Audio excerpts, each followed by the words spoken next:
Welcome everyone to our this web talk show on the occasion of World Environment Day. This program is presented by Kiandas Business Academy and Dr. Nista Social Welfare Society. The digital support is by Living Room Stories. We believe healthy earth is our right. Today, we are going to discuss on various topics. We should remember we have not inherited this art from our forefathers. Rather, we have borrowed it from our children. Our today's discussion will be on how we should act to make our art habitable for our descendant. As we all know, the theme for the Environment Day this year is ecosystem restoration. Today, we got eminent speakers with us on board. I would like to introduce all of them one by one so that they can guide us with their wisdom and experience. Today, our first speaker, Dr. Hishmi Jamil Husain. He is a head biodiversity, corporate sustainability, Tata Steel. He is having more than 20 years of national and international experience in the field of environment management, biodiversity conservation, sustainable development, and water management. He traveled widely for his studies and research. Today, he is going to talk about importance and the avenue of ecosystem restoration. Sir, I would request you to kindly introduce yourself and guide us how we can save our world, how we can make our world more beautiful and more habitable for our future generation.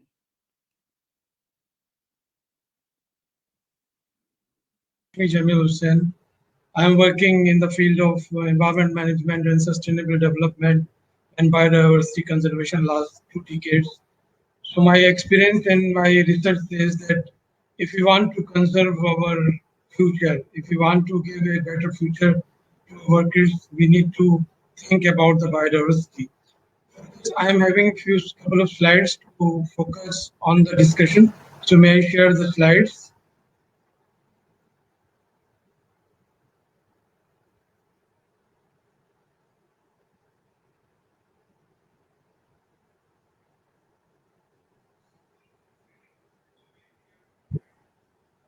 My slides are visible, Dr. Yasmin?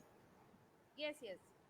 So the ecosystem restoration is a need of our, and we all know that if we want to have a sustainable development, if we want a future where we are having a conservation, we must think about few of very important aspect of Agenda 2030, and that Agenda 2030 is also aligned with the National Biodiversity Target, and the solution, what the problem is arising around us, it is basically we can provide the solution. And I will also briefly talk about how we can protect the biodiversity. So whatever is happening, why the United Nations is having the theme of this year World Environment Day, the ecosystem restoration, there is a long story in a short that nature is declining unprecedented and species extinction rate is accelerating, and whatever we are doing as on day today conservation, it is insufficient. If we want to protect Mother Earth, we must having a very strong transformative change to protect the nature. Almost 1 million species are about to extinct. Now you can understand we are having 8.5 million species on this Mother Earth, and 1 million species are about to extinct. With this thought, the World Environment Day is not new. Last 46 years we are celebrating, and every time this occasion gives us the opportunity to make awareness among the masses. This year the theme is ecosystem restoration. Why we are talking about the ecosystem restoration? Because there is a significant amount of loss has happened in terms of biodiversity, in terms of forest. So now, if we want to restore the ecosystem, it means we can prevent, we can halt, and we can reverse the damage which has been happened because of the human activities, because of the industrialization.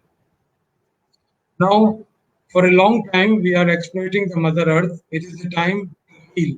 As much as we can heal, we can provide. We will able to provide healthy society. We will able to provide the sustainable livelihood, and that will also stop the collapse of the biodiversity which is happening.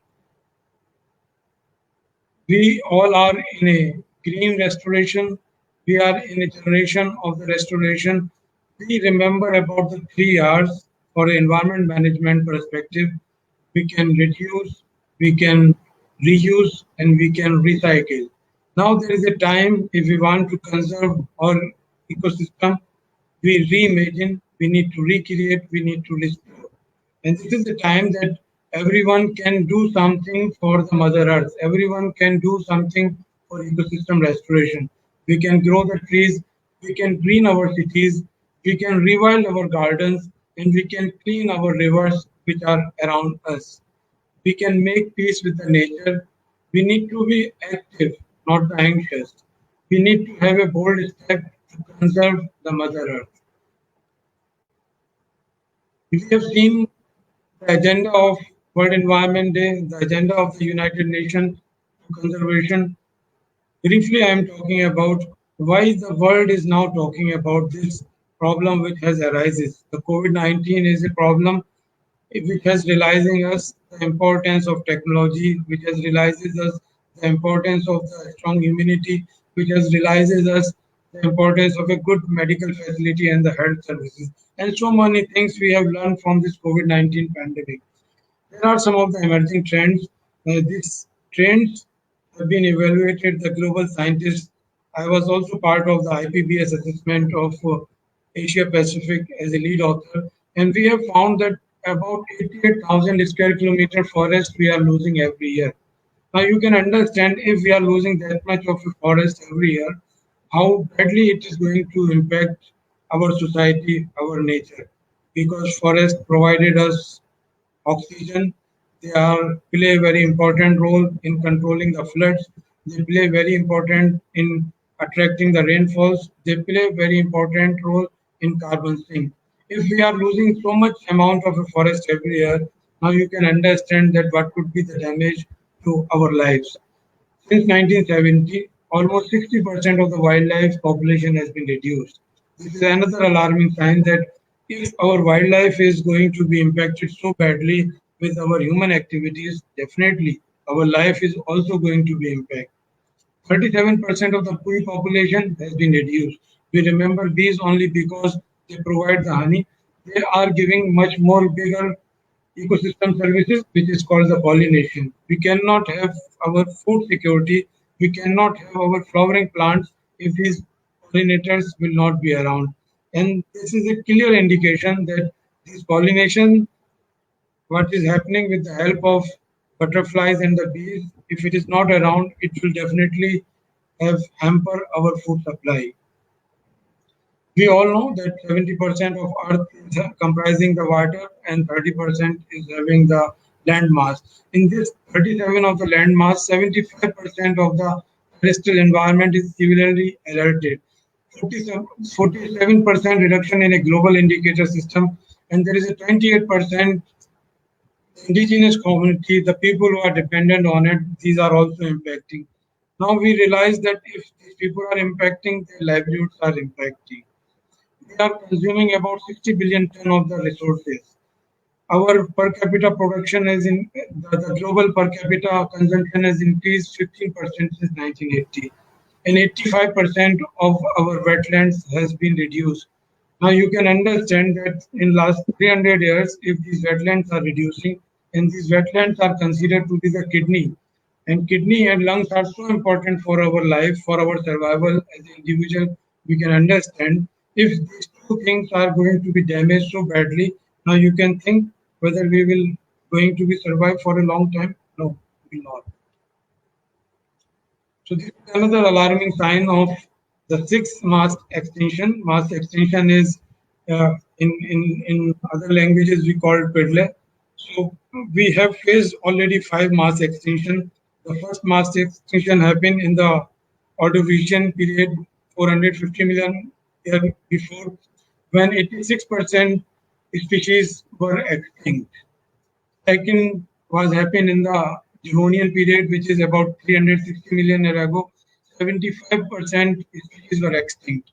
The third extinction, the mass extinction, happened when in the Permian period, when 250 million years ago, and 96% species were extinct. The third happened 200 million years ago, and the last which happened 65 million years ago, it was a Cretaceous.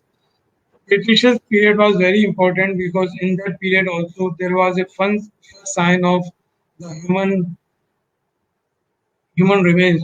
The first sign of the human has been evolved. And now you can see with these dates that there is a decrease is happening pairwise. The first extinction happened after 440 years before, second 350, and now there is a 65%. If we want to save or if we want to protect our life or society, we definitely work on the ecosystem restoration. Ecosystem restoration will definitely help in halting the sixth great extinction, which many of the scientists are predicting has been started because almost 1 million species are about to extinct. There is a very strong link between the climate change and the biodiversity conservation. Once the climate changes happen, these typhoons and the cyclones happen. The last week cyclone Yas just very closely hit the eastern part of India. The Tata has hit the eastern part of India. So now you can understand the frequency of these cyclones are happening. These are happening very frequently, and all these things are hindering the goods and services which we are getting. That's why the cost of these goods and services are increasing. There is a significant amount of this climate change because there is a loss in the biodiversity. The two most important cycle, like carbon cycle and the water cycle, which is dependent on the biodiversity, these cycles are impacting very badly because of our interventions, because we are damaging to the biodiversity. And these two cycles are very important to survive. Now it is important to understand the Sustainable Development Goals, the Agenda 2030. If we are align our Sustainable Development Goal with biodiversity conservation, with ecosystem restoration, then definitely we will be able to provide no poverty, zero hunger, good health, and well-being. This 17 SDGs goal, which has been launched by the United Nations in 2015, now it is a need of our to align our business, align our actions with this. The SDG 14, life below water, and the SDG 15, life on land, these are directly impacting the ecosystem restoration. If we are able to provide the ecosystem restoration to the society, we will having no poverty, zero hunger, good health, and the affordable and the clean energy, the decent work, and the climate action, because the climate resilient society is in need of our. We are seeing there is so much erratic rainfall is happening, so much floods are happening, there is a need of peace, justice, and a strong institution. So if we are working on the eco restoration, we will be able to achieve these 7 SDGs also. Briefly, I talk about the National Biodiversity Target. These are the 12 targets. And this session is very much aligned with the National Biodiversity Target number 1. These targets are coming from the ACI target, the CBD Convention, which happened in 1992, the Convention on Biological Diversity. And this is again focusing and guiding us to conserve the biodiversity, to conserve our ecosystem. And these targets are very much aligned with our agriculture, forestry, mining. So whatever we are doing around us, that is contributing to conserve the ecosystem, that is helping in conservation of biodiversity.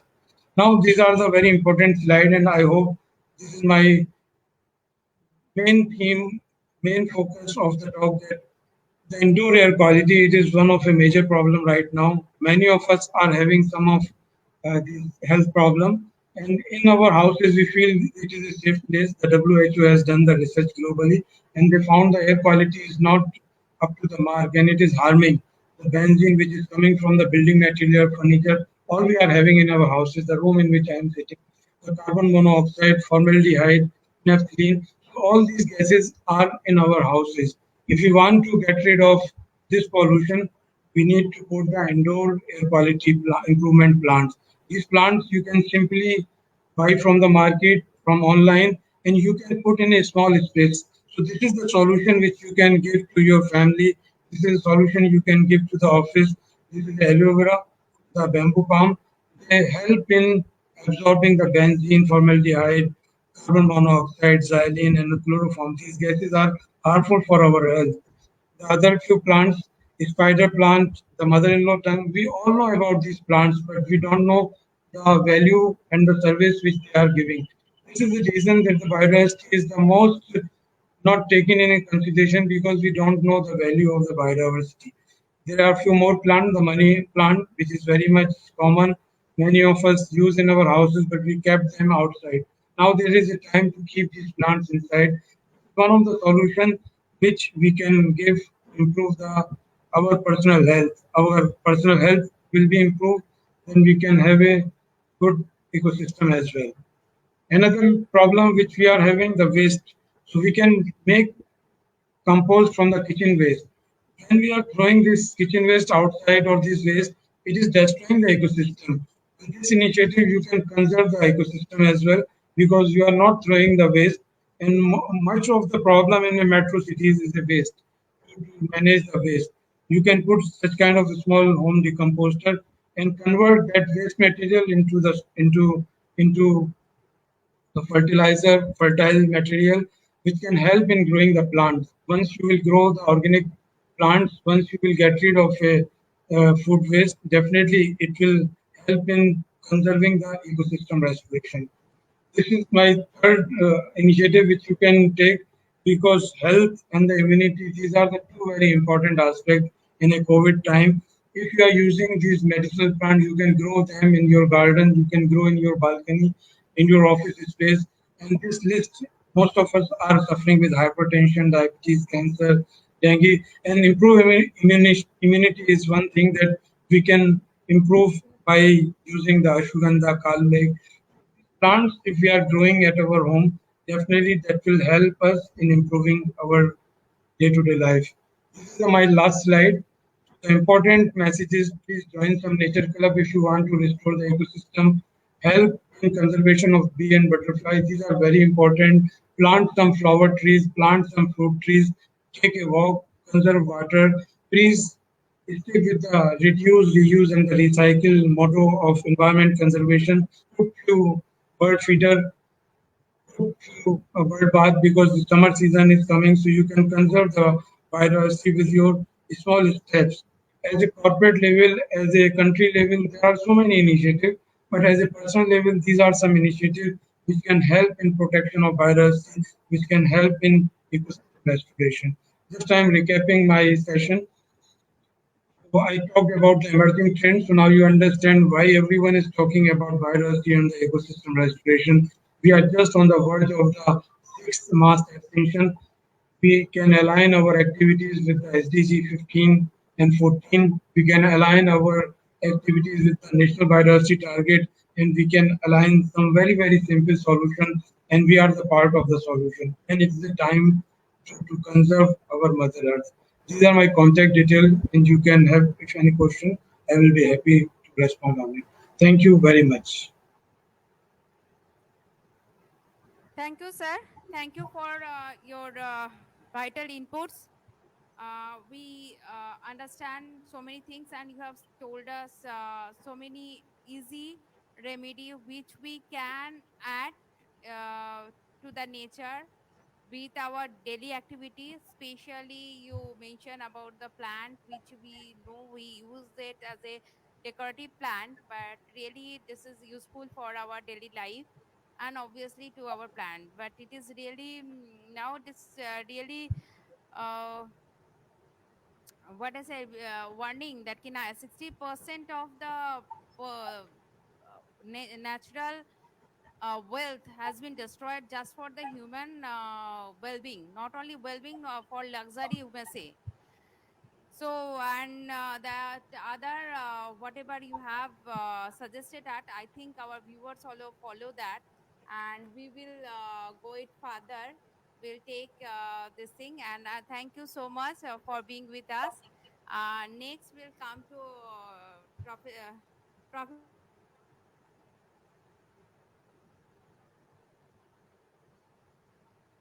Officer, you are on mute. Your voice is not coming.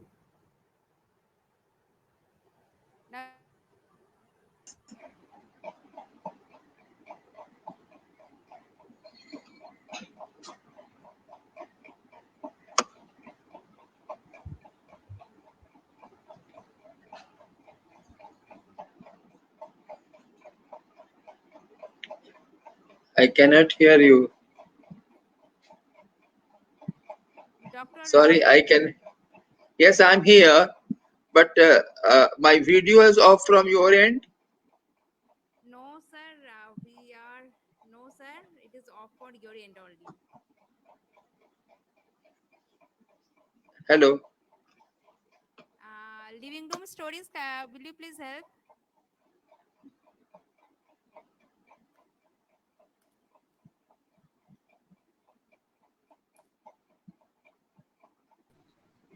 Hello.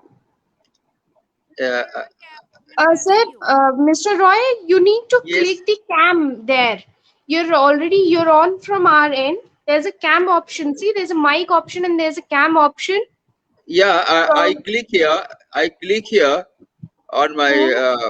video, No, but not it on the is. video. See down. There's this option from left to right. See, the first option is a mics one, and the second option is a Yes. camera one. Yeah. That Please click camera on the one. camera. Yeah. Yeah. I skill on the camera, but it is not coming.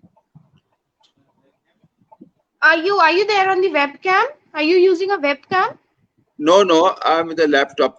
Just 5 minutes back, I was visible on Yeah, my exactly. screen. You were there. You were there. Yeah, I don't know. Something went wrong. Okay, sir, we'll figure out till the time we can have a word with the other speaker that are there, That's and right. while That's right. and Yeah, and meanwhile we'll try to figure out what's wrong at your end, if yeah. that's okay with you. Okay, Thank okay. you. Fine, fine, Thank fine. you. Thank you. Dr. Joshi, Dr. Joshi, can we talk now? Yes. Yeah. Can you hear me? Can you see me? Sir, we can hear you, but not see you. Yeah, now it's visible. Namaskar. How are you? Namaskar. I'm fine, sir. Hope you are well also. Thank you, Uh, Namaskar. uh, I am so delighted to have Dr. Samir Joshi with us. He is an honorary treasurer for Indian Plastic Institute and a polymer engineer by profession. He is a senior member of the Society of Plastic Engineers USA. I feel he's a perfect person to tell about the adverse effect of plastics and guide us how to avoid the single plastics. He holds expertise in the circular economy, recycling, ERP, and plastics. His passion for plastics and environment is the requirement of the era. We will talk about the plastic at Crossroads. Where do we go from here? This is a very important thing I personally believe, because each and every moment we are using plastic and we are throwing plastic, and we are doing what not with the plastics, and day by day it is increasing, but there is no solution. We know one plastic, single use plastic or whatever the plastic, it is not destroyed till 500 or sometimes 1,000 years also, and it is just destroying our total ecosystem. So on today's context, this is very important to know about the how we can reduce and how we can recycle. And we know one thing is clear from our thing, that the comfortability we get from the plastic, we will not ready to sacrifice this. So standing on that point, what will be the solution? That is our today's discussion. So over to Samista sir, kindly carry on. Thank you.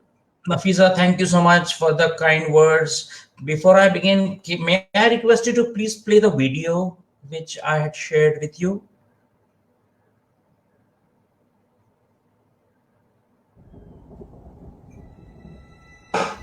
Some call me nature.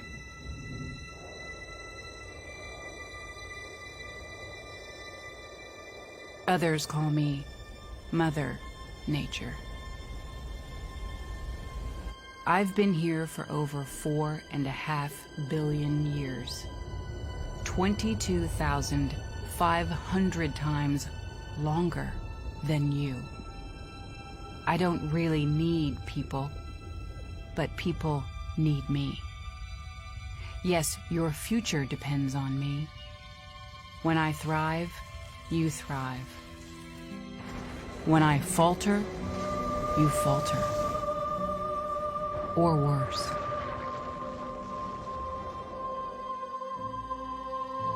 But I've been here for eons. I have fed species greater than you, and I have starved species greater than you. My oceans, my soil, my flowing streams, my forests, they all can take you or leave you. How you choose to live each day, whether you regard or disregard me, doesn't really matter to me. One way or the other. Your actions will determine your fate, not mine. I am nature. I will go on. I am prepared to evolve. Are you?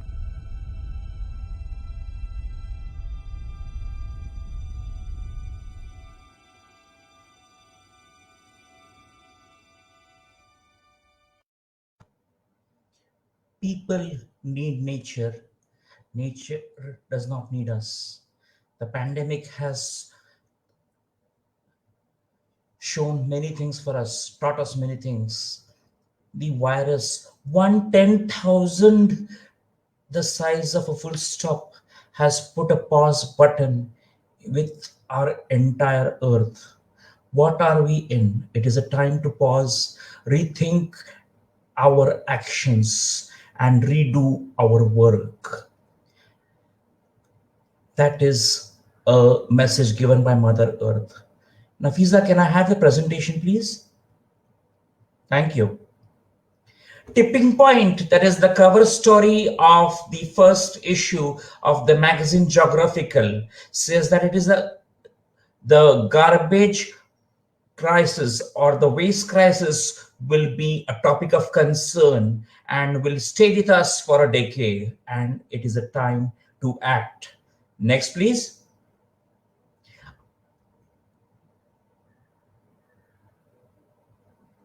I'm going to tell you a story of the plastic bag. One piece of polyethylene shopping bag was patented by a Swedish company, Celloplast, in the year 1965. This was designed by an engineer by the name of Sten Gustav Thulin, and it quickly began to replace the cloth and the plastic in Europe. Next, please.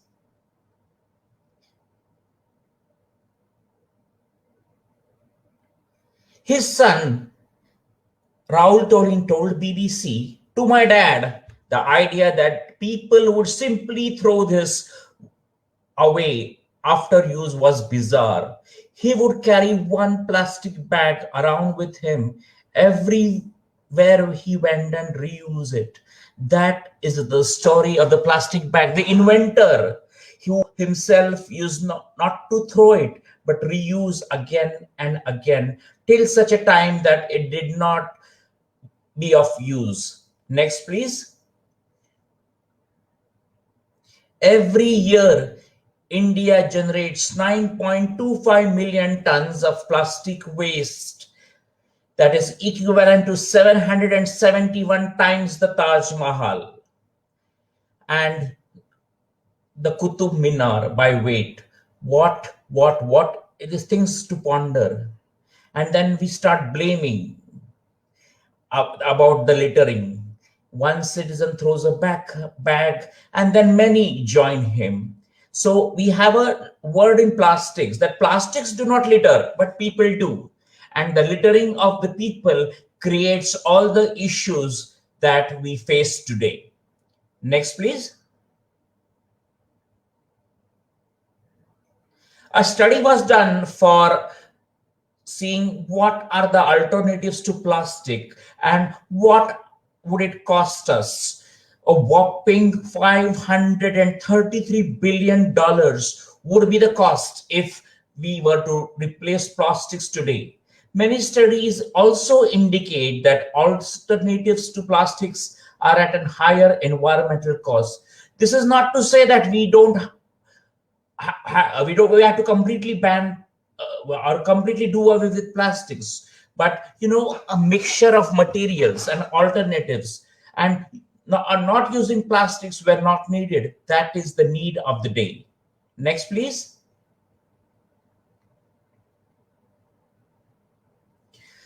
When we heard the term recycling, the recycling is not a full term, as it does not fully conveying the circularity of the system. More appropriate terms are the recyclable resource recovery. What we mean by that is what we recover from the recyclable product and which can be reprocessed. This is the basis of the circular economy, where we take, make, use, and recycle that for a better society and not throw away the things. Next, please. There is back, please, back. So there is considerable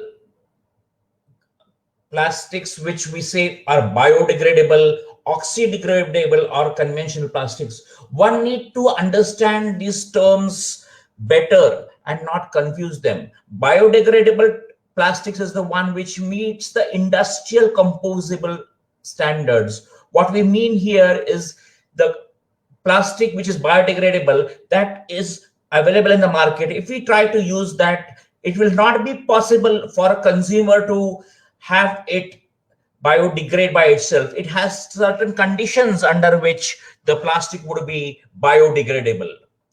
Another term is the oxydegradable packaging, where the compostability does not meet the term, but it mere disintegrates.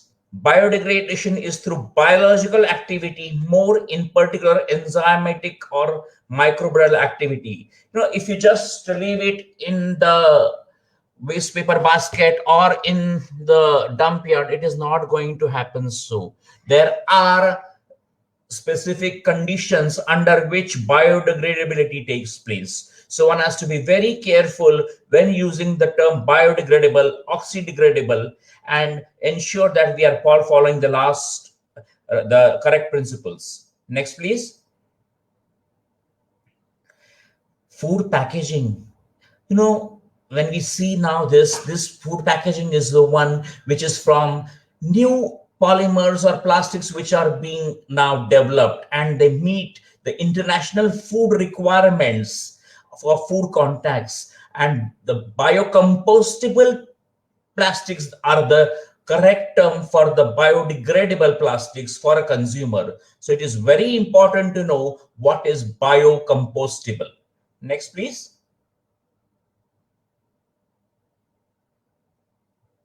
Next slide, please. One has to redefine plastics and the R's, what we dwell on. We have to redesign. We have to be responsible. We have to reposition. We have to resist the temptation. We have to restructure our thoughts and action and rethink our own selves while defining the role of plastics in a new world. Next, please.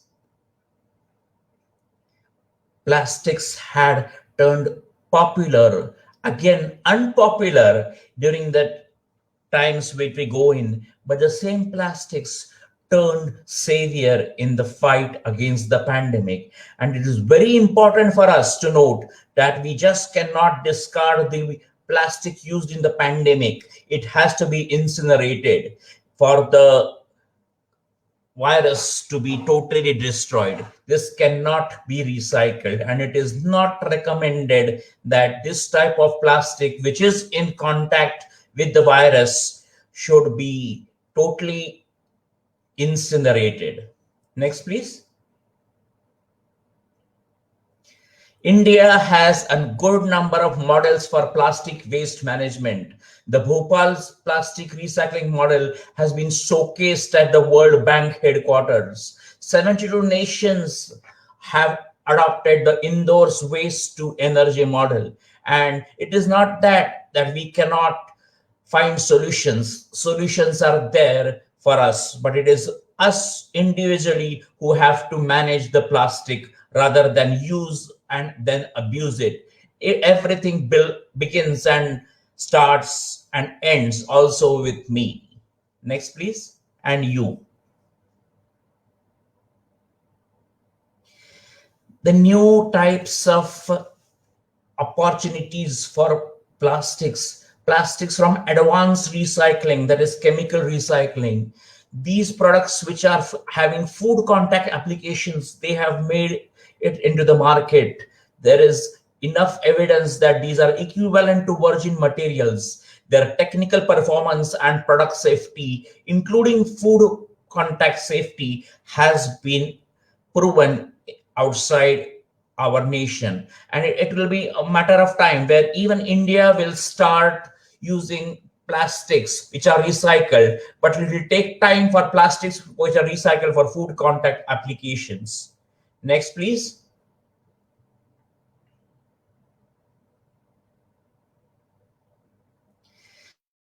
The straws and the polythene bags, the brunt of the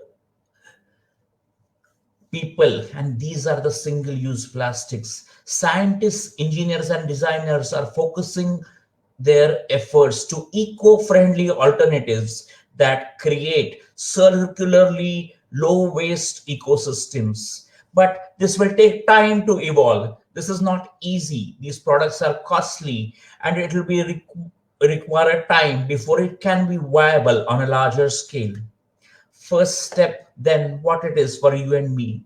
Refuse plastic where not needed. Reduce and recycle, not litter that mask which we have used and then blame plastics. And as I had mentioned earlier, plastics do not litter by themselves. It's people who do that. Next, please. Here are some examples which indicate how the plastics can be upcycled. The plastics are like the multi-layered films. They are upcycled to benches. Polyethylene bottles, 1 liter plastic bottles can be made into products like t-shirts. May I have the slide, please? The Kurkure wafers or the multi-layered films that can be now be upscaled or using compostable packaging here. Here is an example from Mumbai. 5 friends are helping Mumbai to go zero waste. They have what is called as a refilling station tempo, where you get your bottle and you fill in your liquid detergent. That is what is needed. Another example of my works is a team of creative engineers is working to extract the vegetative tissues of mushrooms and solidify into new structures, curating fungi as one might other organisms like rubber or cork. Turkish researchers have created a product which would take place of the disposable plastics. It comes from sustainable olives, that is a source, but all these are in the nascent stage. There are bags being made from plastics which have been littered in the ocean, that is collected back, refined and reused in the form of bags. Next, please.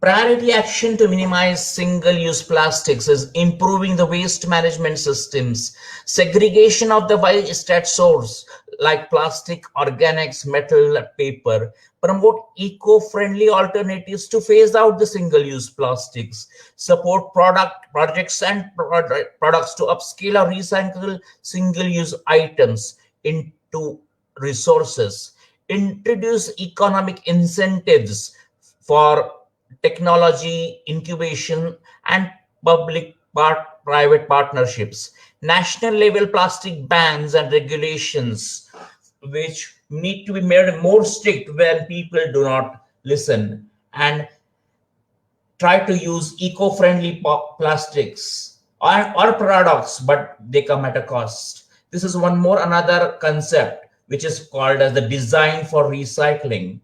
These design for recycling for the plastic bottles is to encourage packaging designers, converters, and customers to integrate criteria during the development phase of a product in order to facilitate its recycling rates. What I mean by this is, bottles and enclosures and labels, they are not standardized as yet in India. We need to work out for the standardization, which is happening now. When the bottles material is standardized, then it will be easy for recycling and collecting back. Next, please. What we need is a circular economy 2.0. What I mean by 2.0 is circular economy, I believe, is what we are now embracing. And a 2.0 circular economy means that we make sure that our actions are there to make all plastic packaging recoverable and its value being captured instead of being buried in a landfill somewhere. Next, please. Our ecosystem restoration. The World Environment Decade of Ecosystem Restoration begins from yesterday, and it's a decade where we have to care for our world to make it a better place to live in. And the theme for this year's World Environment Day is reimagining, recreating, and restoring.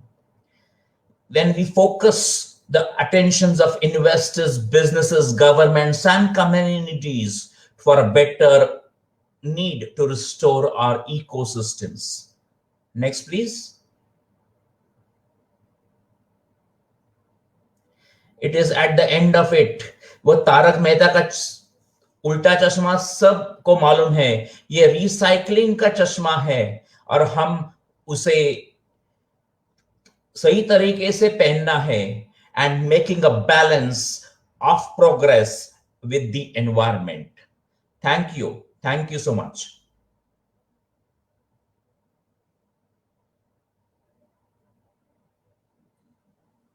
Thank you, sir. Thanks for guiding us with your valuable comments. Here we have come with some very interesting point. You talked about composite and so many ways that we can contribute to the nature. And one very vital point you have mentioned, plastic, not litter by itself. We, the people, we do this. So we have to keep it in mind, and we have to go forward that we should not litter anywhere, and we should take care that the plastic which we are using, that is for our benefits, for our use, for our luxury, whatever we say, but it should go to the proper place for recycling. And a very vital point also you mentioned that the plastic which we are using during this pandemic and this virus and all these things, that should not go to the recycled. So this is a very point, because entire world using plastic like anything during the pandemic, and we have no other choice. Even we have no other choice to avoid plastic. So this total plastic again will create a problem for us. So is there no solution? No solution for recycling? How we will dispose this? What we'll do with this plastic? This will go to the nature and that will pollute, and again our children will suffer. See, it is that we have to take care of our plastic and work towards other forms of plastics, what they come at a cost. So we have to not use plastics where not needed and then reduce our consumption. That is only the solution. Thank you, sir. Thanks for Very joining good. us and for your all this input. I'm really glad to have you with us, and definitely we will request you for further time when you are to join us. Thank you, Thank you. sir. Thank you. I will request my very favorite sir, Hello, hello, Professor Professor Sri namaskar, Bhagwan. Namaskar, sir. He is namaskar. very respected sir for me, and it's my privilege to get guided by such eminent personality, and actually who dedicate his entire life to serve mankind, I must say. Because Yeah. sir is a trained ecological anthropologist and the founder chairman of Indian Institute of Biosocial Research and Development, that is IBRAD. IBRAD is a very famous name across the world, not only country, across the world, and we know his hard work, which is the only pillar to this institution in this place. This institution is working for the tribal people mainly, if I'm not wrong, and for the sustainable development. And they are also in training. They train for the so many groups, societies, and institute, including for Indian Forest Service officers also. So for a better tomorrow, and we know that's the only way for this world is coming for our children to be a living place. This only sustainable development. So today sir is going to talk about sustainable agriculture development among tribal and rural area, and guide us and let us know how whatever we eat so many rice, so many food, and so many is coming to our place. We are going to a what a shop. We are going to a this big chain, shopping chain, malls, and all these things, supermarkets, and we're getting food. There's a packet food. We are getting that. We're taking them and cooking and having it, but we don't know the hard work behind that, and the institute and the sir, how they are guiding this tribal community for the sustainable development, and how it is helping us, helping our world, helping our earth, and helping our future generation. Sir, kindly take. Sir. Thank you very much. Uh, I will be not having a lecture, rather a kind of conversation. I'm talking to you, Nafisa. Uh, see, we are going to talk about the most. Can you hear me? Can you hear me? Okay, good. So we are going to talk about the most intelligent creatures of the world, species. You know, human is considered the most intelligent species, and this intelligent species takes decision about their own life and also considers what is more valuable. If I ask you, the friends listening over here, whether the soil is more precious or the diamond, people will prefer diamond. The platinum is very expensive. Interestingly, human species consider diamond, platinum most expensive, most valuable, and does not consider soil, water, or the air of any worth. That is why if something goes rotten, they say, "Are to mati hoye gelo." That means everything goes wrong. ये तो मिट्टी में मिल गया. तो मिट्टी की कोई कीमत नहीं है. There is no value about earth. You know, sometime back we were saying, yeah, I shasta, jolly dam. That means water is a very cheap thing. About air, what do human call? अरे छोड़ो छोड़ो, ये हवा में उड़ जाएगा. So the soil, mitti, the water, the air, in the mind of human, it has got no value. But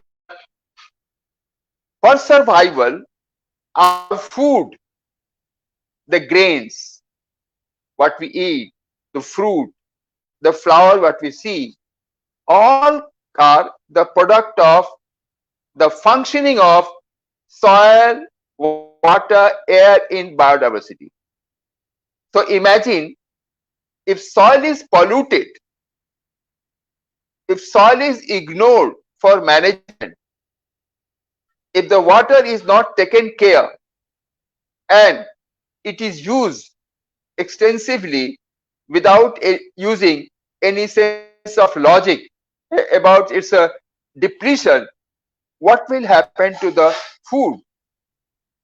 So in the beginning, I wanted to share that for sustainable agriculture, for our food, for our survival, the most important is soil, health of the soil, and quality of water and the air around what agriculture is going on. So, my dear friends, the foundation of sustainable agriculture, the bedrock on which the basic principle of production of our food, the nature which produces, the most important is keeping the soil healthy, keeping the soil pollution free, keeping the soil with life, microbes, and all that living organism which are within soil. मिट्टी नहीं है, मिट्टी जीवित है, माटी जीवित हो. It is not dead because it contains invisible microbes for our living. So for sustainable agriculture, the healthy soil, rock is the foundation, and then the water. And I'm very happy my previous speaker, Dr. Husain and Samir Sahab, spoke about the quality of the life. Dr. Husain mentioned about the number of biodiversity, which is very, very important. He mentioned that loss of biodiversity is causing the climate change. And because of the climate, it has been also having diverse impact on different life. He has also mentioned the loss of biodiversity is causing a very different problem for carbon cycle and water cycle. But we are the human, most intelligent. We are considered the most intelligent human species on the earth. We damage more for our own life than the animals.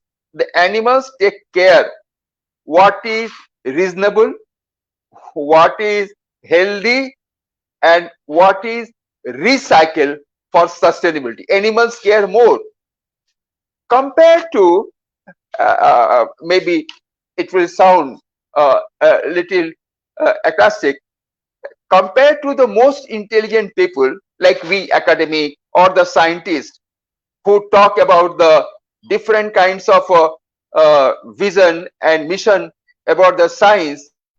They discover how to produce more crop,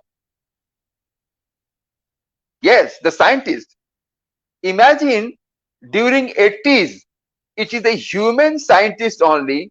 I call it the most intelligent species on the earth had revolution. You know what they are during 80s? The green revolution. I don't know how green it was, but the Punjab jumped to use the formula of green revolution. Lot of chemical fertilizer, lot of use of water, overdrawing groundwater to have more crop. And within few years, Punjab was seen as a glorious, the hard worker. Punjab came with a lot of crop they can feed. But what is today? The most intelligent human scientists develop green revolution and are making not green, white deserts. And now we are talking of greening earth. So now there is a realization of the greening earth. Not only that, there are many other intelligent, I will often call it very intelligent people, develop policy. And during 80s from the World Bank, during 91, they wanted to have a universal principle of mandi. So very important of the sustainable agriculture is managing soil, managing water, keeping it healthy, and not using extensive chemical fertilizer in the name of green revolution. And also, India is a vast country. Each region, their ecological content, identity, and nature of landscape. So the crops are grown according to the region. The crops are grown according to cultural identity of the farmer. The crops are grown following the pattern of indigenous knowledge. I repeat, indigenous knowledge. So again, the scientists develop seeds and they distributed all over India. And they made a policy during 91 to 95, the World Bank, uniform policy of distribution pattern that has caused a damage to sustainable agriculture. You know what happened? In the name of sustainable agriculture, we develop crops which are less nutritious.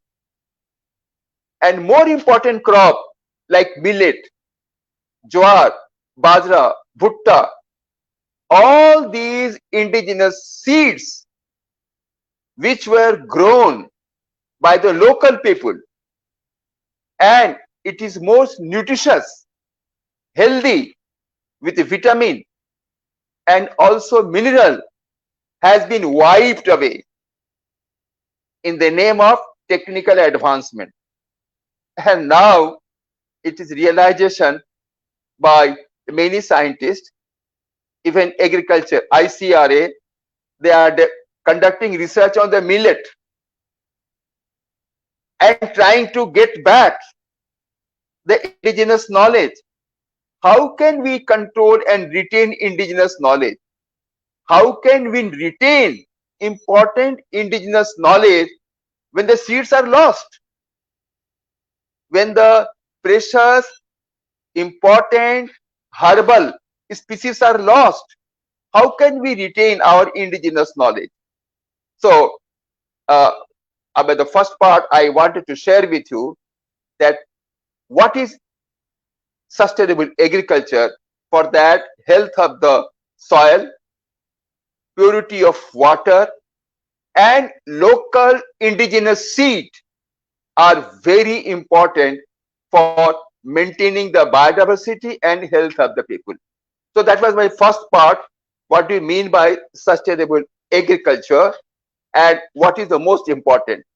Another aspect you have mentioned about the tribal. a very unique feature of tribal, they are going for sustainable agriculture. Particularly those tribal who are on the hill or terrain in the northeast and also the south part of India. I think you must have heard a particular kind of cultivation which tribal go for. It is known as shifting cultivation. They call it jhoom also. Some part of the world, it is known as Sweden, or it is also known as slash and burn cultivation. It is by the tribal. You wanted to know the tribal, the uniqueness of tribal, some of the agriculture. So I will share one or two aspects. The most important and debatable, controversial issue about the jhoom cultivation, or it is called slash and burn cultivation. Here, what do they do? I am asking you, a common man, suppose you are living on the hill and it is a forest, and you want to do some cultivation. Now on the hill, it is forest, you are living there, thousands of family on the hills, and you want to grow crop. What you do? Ideally, what should you do?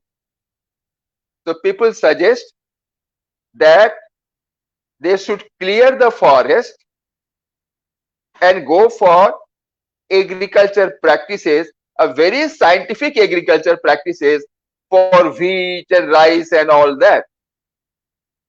But what do the tribal do? They go for slash and burn. What's the meaning of slash and burn? They cut part of the forest.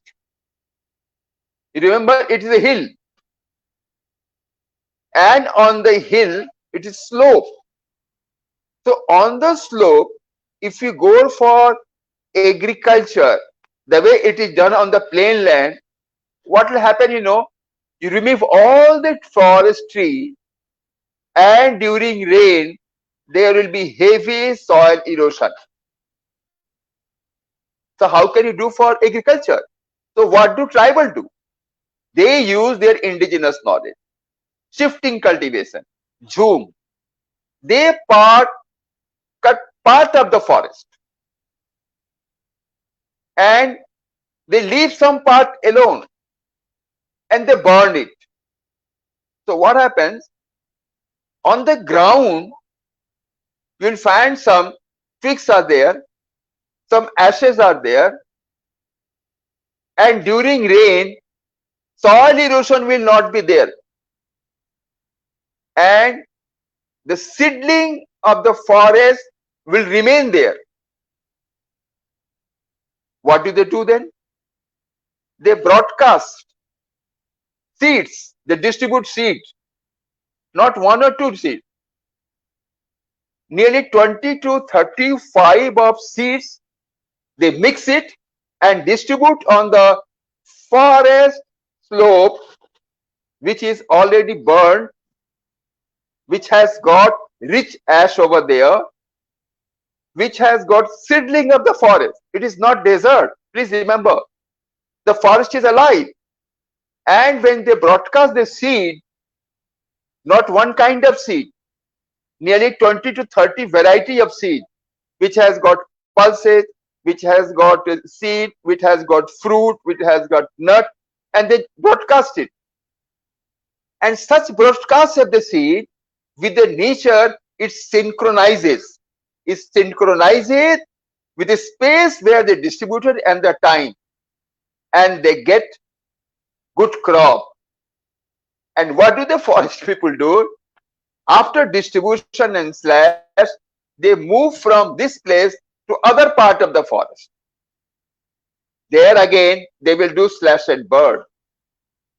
And then they move to other part of forest. And they will come back after 2-3 years to the first place where they have done slash and burn, and they will come and see, you know what? The forest is coming up, growing. So what the scientists say, don't go for monocrop, go for multi-crop. Now what happened? This says multi-crop during the shifty cultivation. This is regeneration of soil through shifty cultivation. This is retaining the nutrition of the soil through shifty cultivation. So this is one of the example I wanted to share with you, that one of the traditional tribal sustainable agriculture is shifty cultivation.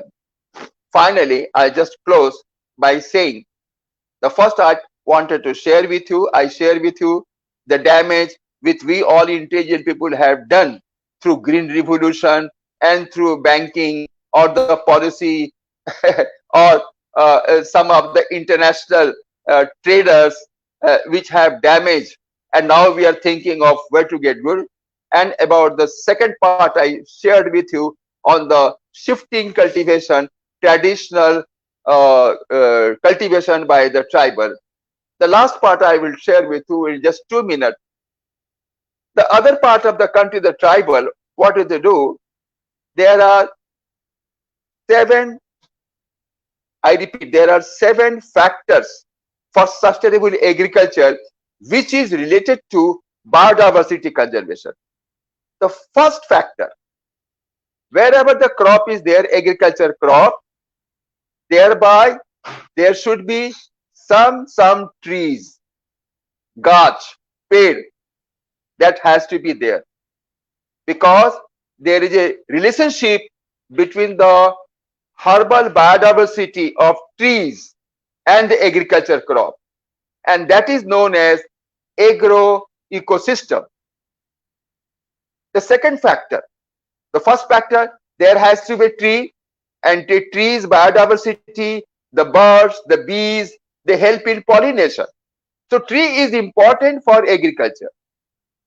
The second aspect is that the soil should be rich to what? Regeneration in the agriculture crop. The third, for the sustainable agriculture, is the sustainable biodiversity. Wherever you have your house, agriculture farm, biodiversity, in a simple way, you must have all 3 kinds of animals. What kind of? Terrestrial animal, aquatic animal, avian. So if all 3 species are there in that agriculture around area, it will be known as sustainable. The fourth one for sustainable agriculture is the conservation of rare species, biodiversity. That is very, very important, that whatever seeds are there, that has to be conserved under seed bank. I mentioned about the fourth one. The fifth one, the plant should not be of all same age. Like demography profile, people of all age, like in a village, if human population is there, newborn baby, child, growing, teenagers, marriageable, adult, and old. So in a demography profile, if people are having all different ages, this is known as a healthy demography profile. Same way for the crop also. In that area, you must have a crop of different age. That population will be considered as a sustainable agriculture factor, sustainable biodiversity, sustainable forest. That is for the fifth one. And the sixth one, number 6, sixth one. Whatever these leaves or overhospitating, all these grains are there on the soil, there should be opportunity of decomposition. The green, after harvest, what is left on the ground, the leaves which falls from the tree on the ground, it should be getting opportunity of water for decomposition. If decomposition is there, the soil will be richer and enriched. That was the sixth condition for sustainable agriculture. And finally, the seventh one, the purity of water. No contamination. No pollution with chemical fertilizer. It should be 7 pure water. These 7 factors are very important for sustainable agriculture. So thank you very much. I just wanted to have my discussion on 3 parts. The first one, I share that how intelligent we are, how scientists we are to destroy the earth and get so many prizes. We call it green evolution and make it a white desert. That is our scientist, the most intelligent human being who values more diamond and say mitti to mitti ho gaya. Mitti is the foundation, the bedrock of living, and they never care for mati, jal and hawa because we are very intelligent. So that was my first part. Second part, I mentioned about the importance of the shifting cultivation, which is debatable. I still call it debatable, but it has got strength. And the third part of my discussion, I mentioned about 7 factors for sustainable agriculture. Thank you. Thank you very much. Thank you. Thank you, sir. Thank you for being with us. It's a really, really very interesting and interactive session. Sir, this most important thing you mentioned, that is the green revolution. I always oppose that. Always advocacy just not to do all this crime again. It's a crime, I do believe. And now Yeah. thing that that My colleague mentioned, yeah. so, sir, not only that, the 7 factor you have mentioned, that is very Yeah. interesting, especially the agro ecosystem you talked about, and Hmm. the seed bank is we should go for that because future is Hmm. something else, something very bad days are coming. So seed bank will Hmm. help us, and obviously this demographic profile of the trees, that is very interesting, Huh. because when we go for any type of garden or any type of big trees like mango, apple and all these things, we cut them at one go and they will recultivate in at same time. So this the maturity time is the same, and all this that again that same time is coming. So that's why this is a very important, this demographic profile of the trees which you mentioned, it is very important. And the Yeah. purification of the water, it is That's right. very not for the human being. We use so many mineral waters and we Yeah. For take all. Yeah. aquaguard and RO water Hmm. and so many, but it is also needed for the soil, needed for the trees. That Hmm. is very important. But sir, one more thing, that the shifting cultivation, I also believe it's a very debatable area. Yes. It is Uh, debatable. Yeah. I stay in the beginning. I mentioned. Wait a minute. Yeah. I mentioned in the beginning itself that shifting cultivation is debatable. It has got strength and weakness. But ask those scientists, if they have to live on the hilly area and they have to grow their crop, how they will be going to grow the crop? কিভাবে চাষ করবে যদি পাহাড়ে থাকতে হয়, জঙ্গলে থাকতে হয়? Ask them, scientists.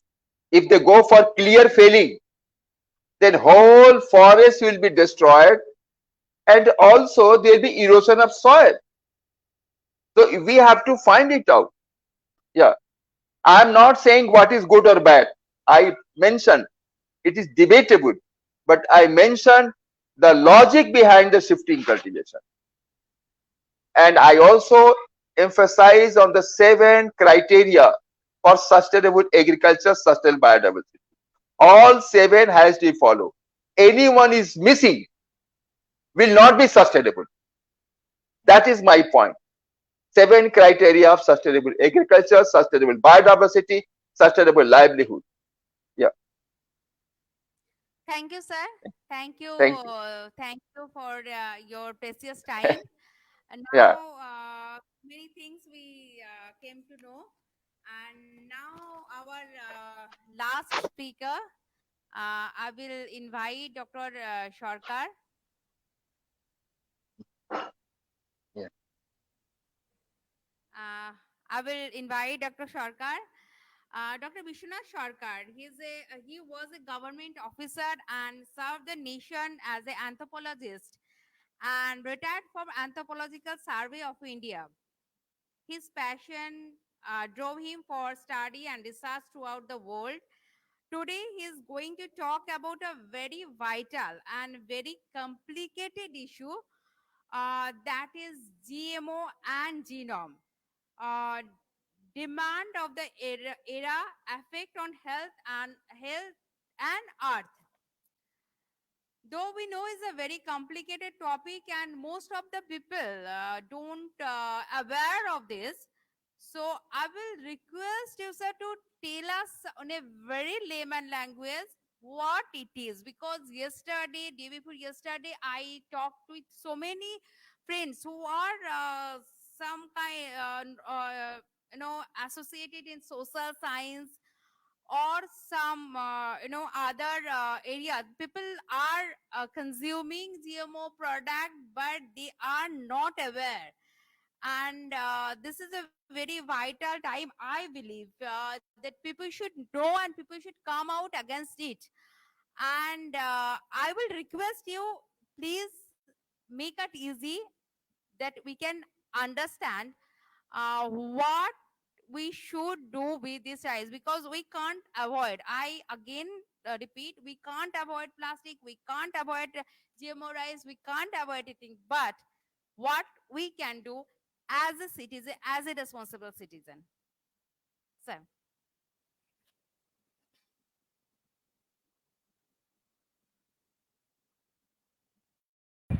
Hello, am I audible? Hello, can you hear me? Okay, thank you, thank you.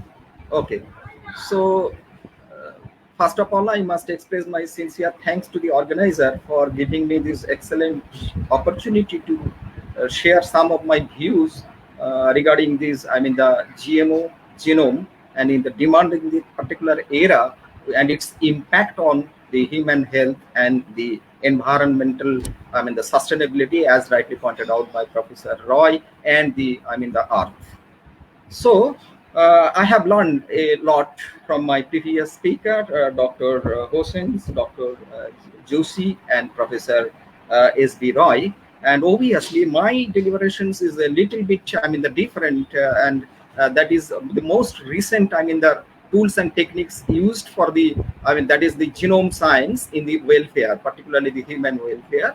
And so in this regard, I will deal with two things. One is the, I mean, the genomic, genetically modified organisms, genetically modified foods, genetically modified crops, how it is developed, and a little bit of history.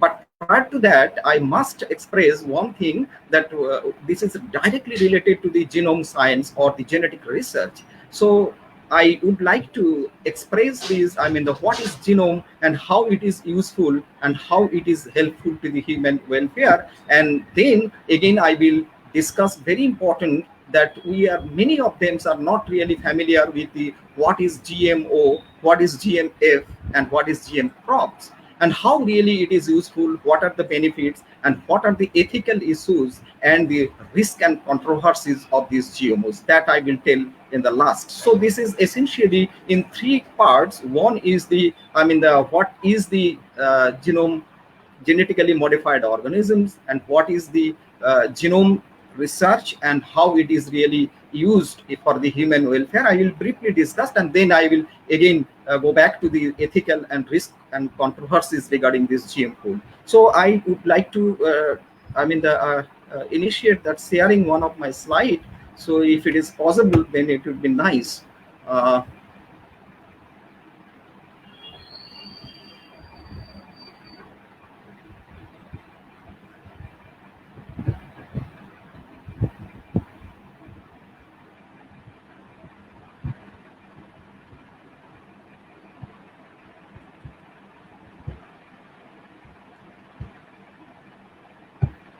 So Hello. is it visible?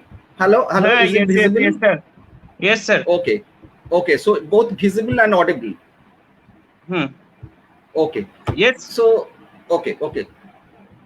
So thank you very much once again. So my topic today is GMO and genome, demand of this era and its effect on health and earth as designed by the organizers, and I am also happy to share some of my knowledge which I have gathered for over the decades. Now, the genetic revolution has generated an unprecedented number of assets to propel many innovations. Genomic-based applications show a significant potential to addressing many global challenges such as human health, food scarcity, alternative source of energies, and environmental sustainability. But what are the GMOs? The GMOs are nothing but it is the genetically modified organisms and are defined as organisms which include both plants, animals, and microorganisms in which the genetic materials, that means the deoxyribose nucleic acid, in short we call DNA, is altered in a way that does not occur naturally by mating process or by the natural recombinations. On the other hand, the genetically modified organisms are now plenty. The bacteria, virus, animals, particularly in mammal, fish, insects, plants like maize, rice, soybean, potato, tomato, and so on and so forth has already been a product of that particular genetically modified food. The technology used in this genetically modified organism is referred to as recombinant DNA technology, or it is a genetic engineering or DNA technology or gene manipulations. So now the genetically modified food, on the other hand, that is which is popularly known as GMF, means any food containing or derived from a genetically engineered organisms. On the other end, what are the genome crops? The genome crops are those crops whose DNA, the hereditary material, has been modified by introducing some alien genes in the seeds to get desired effect, such as resistance to pest attacks, high yielding, and so on and so forth. Besides, some genetically modified plants are also purely ornamental. They are modified for flower color, the fragrance, the flower shape, and the plant architecture. Now, prior to that, I must briefly discuss about what is genome, because we are talking about the genome, and genome research ultimately is a great potential for this human welfare. A genome is nothing, it is the entire DNA sequence of an organism. That means these ATGC, only 4 biological alphabets, but it is nothing but the nucleic acids, adenine, guanine, cytosine, and thymine. So these 4 biological, the alphabets or the DNAs, the entire sequence of any organisms, whether it is a microbes, it is an influenza virus, or even it is a plant, or even it is a human beings. Thus, the genome can be considered as a book of life. And that is it is written the entire book through these, the 4 biological alphabets. For example, the entire DNA sequence of the human beings are called the human genome or the book of life of humans. Always the DNA are already confined to our chromosomes, and that particularly gene contain instructions for making proteins, whether it is a structural proteins like our bone, muscles, heart, liver, etc., etc., and there are functional genomes like all enzymes and hormones. Now, there are many sources of human genomes, but mostly the 2, particularly the human beings, one is our nuclear and the other one is mitochondrial. I'm talking about the nuclear genome. Just you can imagine the size of this nuclear genome is 3,200 megabase or 3.2 billion, 3.2. That means 320 crores of that ATGC comprising our book of life. Now, I would like to quickly the landmarks and the achievements so far this human genetic research. We can group these into the pre-double helix era. Prior to this, I mean, the 1953 when Watson and Crick discovered DNA as a double helix structure. Then chromosomal era. I'm not going into details, but I am confined to these particularly 1970s. It is one of the, I mean, the path findings of this genetic or the genomic research. That is the DNA recombinant era, which is very important. And in this regard, today, on this World Environment Day, I must recall the professor, I mean the Anand Mohan Chakraborty, who actually is a Professor Chakraborty is no doubt a particularly Indian origins and a American citizens. First, I mean the generated one microbes, which is the pseudomonas, and that is which is popularly known as the superbug, which a particularly oil-eating microbes first generated by Professor Chakraborty in 1971, and this is one of the major, I mean, the breakthrough for this, I mean, the DNA engineering and the recombinant DNA technology. And that is very much useful in case of these particularly, I would like to mention that the, that means these in this discovery became a biological, this discovery becomes a biological remedy for removing oil pollutions, especially during the disasters, oil spills and leakages in marine ecosystems. So this is the first in 1971. Then in the next year, the first genome clone started. Then I would like to mention the other one is the 1973 Herbert Boyer and Stanley Cohen developed the genetic engineering by insert DNA from one bacteria to another bacteria. So the bacterial, I mean the genomic modified organisms developed in 1973 under the leadership of Bayer. In 1982, the genetically engineered human insulins has been developed to treat diabetes. And in 1990s, quite a good number of genetically modified foods became available to the consumers. So that all the history we know, but I'm not going into details. But now again, I would like to tell you that the size of the genome is vary from species to species. For example, just a small influenza virus, the genome size is 1.8 megabase. Now this is the E. coli, that is Escherichia coli, we are having it, and that is 4.2 megabase size. There another one is the highly genetically researched fly, that is Drosophila melanogaster, about 665 megabase. And lastly, talking about the human beings, that is Homo sapiens, the 3,200 megabase or 3.2 billion base pairs having about 30 genes. Now this huge structure of the human genome size, about 3.2 billion base pairs, is now really 1.5 years is can't imagine that one small teeny virus for size is only 30,000, that RNA virus is your coronavirus, has really create a havoc to these the humankind over the just 1.5 years. So this is only one teeny virus can havoc the entire globe. Now just I would like to mention, as a result of the specific applications began to rise in areas like healthcare, agriculture, livestock, and environmental remediations, among others.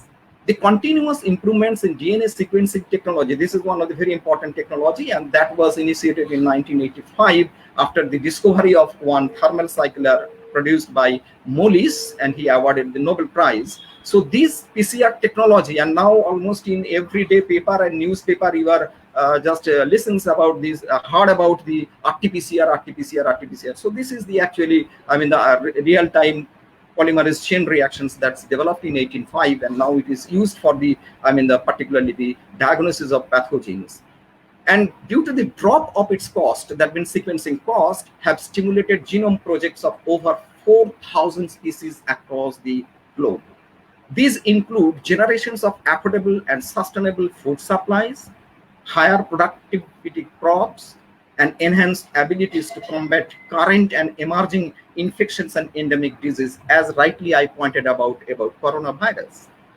Development of these and other applications hold promise for the provisions of solution to many other global challenges I will discuss. Now I will briefly discuss about some of the potential applications of the human genome research and human welfare. Now we can categorize first in the anthropology, evolutions, human migrations, bioarchaeology. This is absolutely in academic interest we can do. The other one is very important in DNA forensics. Second one is the molecular medicines, and third one is the pharmacogenomics and genetical engineering, where we talked about these genome, GMOs, GMF, and so on and so forth.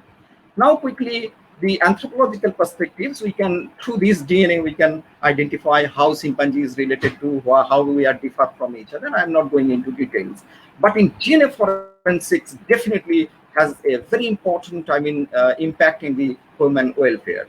Genomic research would also go a long way in DNA forensics by utilizing DNA fingerprinting. That is nothing but a technique was discovered by a British geneticist, Alex Jeffrey, in 1985 to identify a potential suspect whose DNA may be matched even the left crime scenes, or even the establishment of paternity in the family relationship, or even very important to identify the catastrophe and other victims. For example, in super cyclone, for example, in Kedarnath victims, or in tsunami, there are a lot of, the people missing, but some kind of, the dead bodies cannot be identified, but some places or some things can evaluate the ultimate, identify this family. Now, this is another very important story. I like how powerful is this DNA fingerprinting. In 1912, the Titanic disasters, an unidentified body of 1-year-old boy could not be identified and was buried. But in 2002, the DNA has been exhumed and the particular family has been identified. So one can imagine the DNA use of DNA and the genomic research in the for the personal identifications. And not only that, in the personal genomics, in the genomic age or the genomic era, baby may soon arrive home like a new computer with a complete genetic instructions of 3.2 billion base pairs in a particular CD or a DVD, and where everything can be written because this is the book of life of that particular baby. Now I'm just quickly to the molecular medicines that improvement diagnosis, then confirm existence of disease in asymptomatic individuals, which is very important in today's corona test. The asymptomatic, but we can identify through these RT-PCRs. I'm not going into. And next, to create the new kind of drugs and the genomic modified organisms based on the molecular informations and pharmacogenomics. The use of gene therapy and control systems as drug is the potential applications under these. At the beginning of the 21st century, there is cause of great hope and great concerns in the world of public health. In both the developed and the developing countries, the longevity has been increased markedly, owing largely to basic research and the applications of discoveries and innovations in biomedicines and public health. We are still learning about how this virus spread and severity of illness it causes. Example, the SARS-CoV-2 or coronavirus outbreak in global context. It is the largest and most complex outbreak since the virus was first identified in 2019 at Wuhan province in China. So this is there are a lot of controversies that whether it's directly affect from bat to human beings or through two other animals, the camel and the pangolins. I'm not going into details. Now the most concentrated is the genetical engineering, and which really these genome modified organisms and the genomic food is responsible. So for thousands, we are now talking about this, the pharmacogenomics, genetical engineering, but really I must express my sincere thanks to those people. That means for thousands of years, people have worked to improve crops, livestock, and foods as we eat by their traditional knowledge system. Humans have domesticated plants and animals since around 12,000 BC. using selective breeding. Keep it in your mind, selective breeding or artificial selections as contrast to the natural selections as proposed by Charles Darwin. The process of selective breeding in which organisms with desired traits, that means character, and thus naturally the genes are used to breed the next generations, and organisms lacking the trait are not bred. This is actually a precursor to the modern concept of genetically engineering or genetical manipulations or genetic modifications. Now, various advancements in genetics allowed humans to directly alter the DNA and therefore genes of organisms. Recently, a wide variety of organisms have been genetically modified, that is GM, from animals to plants and other microorganisms. Genes have been transferred within the same species. For example, human to human, then your influenza virus to influenza virus, or so on and so forth. Besides, across the species, from one species to the another species, creating a transgenic organisms, and even across the kingdoms. For example, a plant DNA can be inserted into a animals, organisms. So this is a kind of, the interchangeable, and that is the era of, the transgenic research. Now in humans, there are quite a lot number of, the explorations I have been mentioned. The gene therapy use genetically modified virus, that is your genome, genetically modified organizations, to deliver genes which can cure disease in humans. Although gene therapy is still relatively new, it has had some success also. Through genetic gene therapy, treatments are also being developed for a range of other currently incurable diseases such as cystic fibrosis, sickle cell anemia, Parkinson's disease, cancer, diabetes, heart disease, and muscular dystrophy. And many others are in the pipeline. Bacteria and genetically modified mice were the first genomes generated in 1973 and 1974, respectively, by Professor Bayer, Herbert Bayer, as I already mentioned. In 1982, the insulin-producing bacteria were the first to be commercialized, and genetically modified food has been sold in the global market since 1994. In 2014, the farmers in India also planted a total 11.6 million hectares under these transgenic products, and leaving the first three countries, that is US 73.1 million hectares, Brazil 42.2 million hectares, and Argentina 24.3 million hectares. Now, as we are all aware, billions of hectares of natural ecosystems have been degraded through human actions. My previous speaker, everybody is talked in this particular natural ecosystems and how it is degraded. The global community has agreed on targets to halt and reverse these declines, and the restoration sector faces a real challenge, a hard task to implement these programs to meet the objectives. Existing and emerging genomics tools and techniques offer the potential to improve these targets definitely in future. Many studies suggest the global biodiversity has declined rapidly since the industrial revolutions because the human-induced environment. It is widely predicted that these declines in biodiversity will continue in future. Genetic diversity determines the potential fitness of a population and ultimately its long-term persistence, because genes encoded these our external manifestations or the informations. Extinction risk has been associated with low genetic diversity. If your genetic diversity is more and more, then you are really potentially fit for the the survival and sustainability. But if that particular genetic diversity is gradually a risk stage or low, then several researchers have demonstrated reduced fitness in populations with low genetic diversity. Thus, the emerging concept of conservation genetics has provided important information into the dynamics and endangered populations, because there are quite a large number of, the species, both plants, animals, and microbes, are in endangered conditions. So these conservation genetics will be very much useful to protect these particular endangered populations. Conservation studies and endangered species help to elucidate the mechanisms involved in populations decline. Hello, am I audible, please? Hello? Hello? Yes, sir. We can hear you. No Okay, problem. okay, okay, But okay, within, okay, within five okay, within okay. 5-6 minutes we have to wrap up. Okay.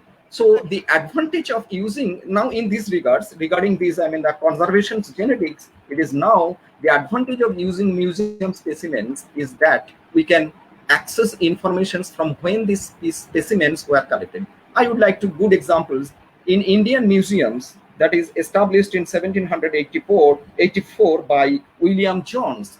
So about 350 years ago, there are large number of, thousands of thousands insect, fish, and birds have been collected, and that has been housed and displayed in many galleries in Indian museums. And many of them are now extinct, and some of them are threatened. So what would be the reasons? That is our concern. These historic informations can establish the genetic relationship of extinct species or the populations present. So this is actually a kind of study we can initiate. Another very important, the pioneering project has been initiated in 2018. That is the Earth Biogenome Project initiated by Lewin in 2018, aims to assemble the representative genomes for all eukaryotic species, currently estimated about 1.5 million. So this is some of them we can identify also from the museum specimen. The initiative was inspired definitely by the Human Genome Project and emerged during November 2015. Now, this is my last part. I will just quickly conclude. The ethical concerns with the genetically modified foods. There are risks and controversies around the genetically modified food on several levels, including whether food produces with its safety, whether it should be labeled, and if so, how, whether agricultural biotechnology and it's needed to address world hunger now or the future, and more especially with respect to intellectual property rights, IPR, and market dynamics. So environmental effects of genomic diversity, the genetically modified crops. Now, the health risks associated with the genomic foods are mainly in three concerns. One is the toxicity of that particular material, then the allergens after the host, after taking that particular food, that allergen conditions, that means our genetic responsibility, and also the genetic hazards. 5 sets of ethical concerns have been raised about these, genetically modified crops, which is potential harm in human health, potential damage to the environment, negative impact on traditional farming practice, excessive corporate dominance, and the unnaturalizations of the technology. That is most important. Moreover, there is a controversy over the GMOs, especially with regard to their release outside the laboratory environments. In laboratory, it's fine, but when you really release from the laboratory environments, then you have to abide by all ethical, legal, social implications. Now, I would like to mention that in our country also, with regards to the India, in major setback of the proponents of the genetically modified technology in farm crops, the Parliamentary Committee on Agriculture 2012, that asked Indian government to stop all feeds of trials and sought of the genomic food, particularly the BT brinjal. So we are already know, even there are to be benefits, they have to be weighted against the risk process to human health and the environment. So not with the compromise of our environment and then the health conditions. So now I would like to these along with the campaigns run by various non-governmental organizations have been very successful in blocking or limiting the use of genome crops. They have said that risks have not been adequately identified, rightly pointed out, and managed, that they were unanswered questions regarding the potential long-term impact on human health from this food. So this is a real concern. But now I am talking the many scientists can create or generate thousands and thousands of, I mean, the genetically modified organisms and genetically modified foods. But one thing is very important right now to spread. That means taking science to the communities is very important. Otherwise, it cannot be useful. To spread awareness on the importance of these basic information on genetics, genomics, and more particularly these genetically modified organisms, genetically modified food, and genetically modified crops to the community level, to the communities, is an urgent needs of the hour, particularly in the plural society like India, where 4,635 communities living in our country and having more than 750 dialects. So how really we translate these hardcore laboratory research to the community? This is important, and here lies the, I mean, the role of the many scientists, the social scientists, and the NGOs. So thank you very much for your kind presence. Thank you, sir. And really, it was a valuable and fruitful discussion. And I'm really thankful to all the speakers, all the viewers. And I hope we we tried to touch so many points during this whole discussion, today's whole discussion, and our viewers has enjoyed this. Uh, and I am really thankful to Sir, Professor Roy, Dr. Sarkar, Dr. Joshi, and Dr. Jamil for their precious time and their inputs. I request our viewers for you may face questions over here, so we can get back to you, and we can take it forward. We can get answer from our Yes. speakers, Yeah. and sometime if needed we can directly talk with the speakers as well. And thanks Living Room Stories for their technical support and be with us. And I'm really thankful to the viewer.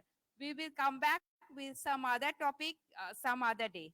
Thank you all. Thank you for being with us.